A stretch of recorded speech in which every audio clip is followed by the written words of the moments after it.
नमस्कार दोस्तों, आपका स्वागत है हमारे YouTube चैनल अल्फा रेजिमेंट पे और आपके साथ मैं हूँ यशी दुबे। अपने चैनल के माध्यम से हम आपको डिफेंस से जुड़ी अपडेट देते हैं और ये भी बताते हैं कि इंडियन डिफेंस का हमारे देश की सुरक्षा में क्या योगदान है। तो आज की इस वीडियो में हम डिफेंस की टॉप 5 खबरों पर बात करेंगे।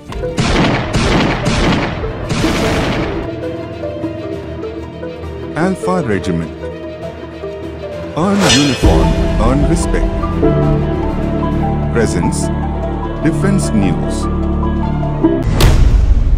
मालदीव की ओर से चीनी जासूसी जहाजों की आवाजाही के बीच भारतीय नौसेना ने अपनी गुप्त पनडुब्बी श्रीलंका भेजी। भारत और मालदीव के बीच प्रचलित राजनयिक तनाव और एक कथित चीनी जासूसी जहाज की आवाजाही के बीच भारतीय नौसेना ने हाल ही में अपनी पनडुब्बी को आधिकारिक दौरे पर श्रीलंका भेज दिया है। भारतीय नौसेना की पनडुब्बी INS करंज श्रीलंका पहुंच गई है। जानकारी के मुताबिक ये पनडुब्बी 2 दिनों के लिए श्रीलंका में रहेगी, जिसका नौसेना ने स्वागत किया।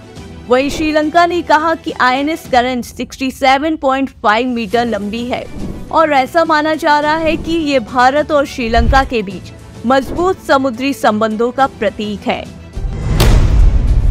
अमेरिकी दूत एरिक गार्सिटी का बयान, भारत क्वाड समूह की चालक सीट पर तैनात।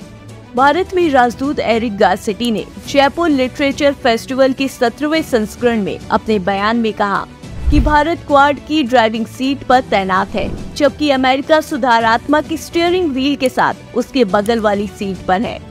दरअसल क्वाड भारत, अमेरिका, ऑस्ट्रेलिया और जापान के बीच 4 देशों के बीच आर्थिक, राजनयिक और सैन्य संबंधों को गहरा करने के लिए एक राजनयिक साझेदारी है। वहीं इस दौरान गार्सिटी ने क्वाड में सदस्य देशों की विभिन्न भूमिकाओं को समझने के लिए खाना खाने से लेकर यात्रा करने तक का सफर उनके साथ तय किया। भारतीय दूतावास के कर्मचारी को यूपी ATS ने किया गिरफ्तार।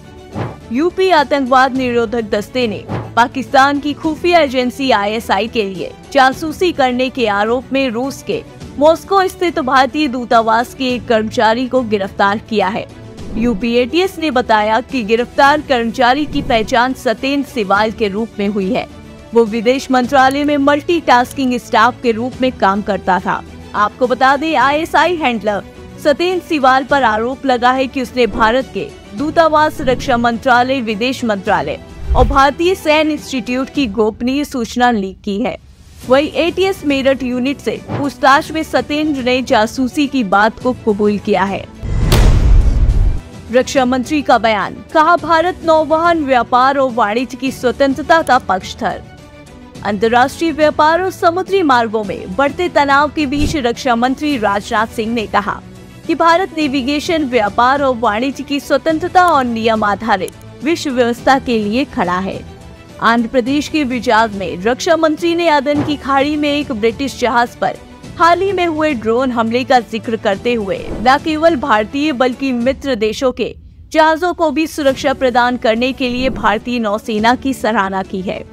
दरअसल अदन की खाड़ी जैसे कई चौक पॉइंट हिंद महासागर में मौजूद है, जिनके माध्यम से बड़ी मात्रा में अंतर्राष्ट्रीय व्यापार होता है। इसलिए इन अवरोध बिंदुओं पर कई खतरे बने रहते हैं। महिला रोबोट अंतरिक्ष यात्री व्योममित्र अंतरिक्ष में मानव कार्यों का करेगी अनुकरण। अंतरिक्ष एजेंसी इसरो ने अपने महत्वाकांक्षी मानव अभियान गगनयान के लिए इस साल परीक्षणों की एक श्रृंखला तैयार की है। इसरो के अध्यक्ष S सोमनाथ ने बताया कि 2024 गगनयान की तैयारियों का साल होगा।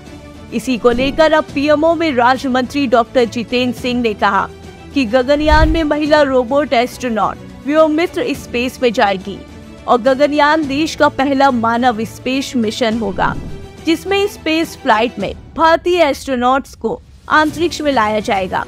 डॉक्टर जितेंद्र सिंह ने कहा कि व्योममित्र मिशन इस साल की तीसरी तिमाही के लिए शेड्यूल किया गया है, जबकि एक मानव युक्त मिशन गगनयान अगले साल यानी 2025 में लॉन्च किया जाएगा। तो दोस्तों, ये थी आज की डिफेंस की टॉप 5 न्यूज। ऐसी ही तमाम अपडेट्स के लिए हमारे चैनल अल्फा रेजिमेंट को लाइक, शेयर और सब्सक्राइब करना ना भूलें।